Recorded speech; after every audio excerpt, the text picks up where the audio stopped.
qui parlent de dialogue et tout ça, qui présentent aussi à leur manière les choses en disant voilà, on ne veut pas du dialogue. Oui, on ne veut pas de ce dialogue-là. Oui, celui-là, on n'en veut pas. On veut d'un dialogue entre Congolais qui sont tous contre cette agression. La seule chose que je demande à ces gens qui veulent le dialogue, c'est d'abord de condamner l'agresseur, de le nommer clairement et de le condamner.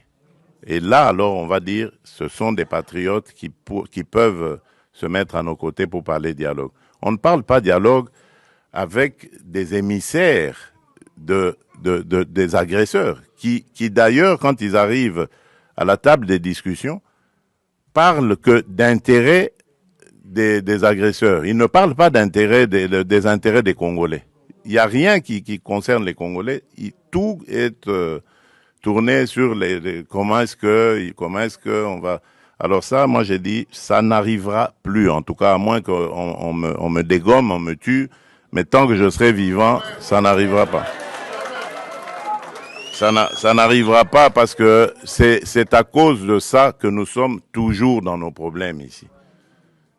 Toutes ces farces qu'ils ont appelées dialogue et ceci, cela, qui se sont terminées par des brassages, des mixages, des unions nationales ou que sais-je encore. Et c'est tout ça qui a amené les problèmes que nous avons. Et donc moi j'ai dit plus jamais. Donc je veux bien qu'on discute des problèmes du pays parce que comme dans tous les autres pays, notre pays aussi a des problèmes. On peut en discuter. Mais ça ne veut pas dire qu'il faut se terminer, ça doit se terminer par des brassages, des mixages. On a introduit dans nos institutions des gens qui sont inféodés, des gens qui ont des nationalités douteuses, des choses comme ça. Ça, c'est... Alors, donc, nous voulons la paix.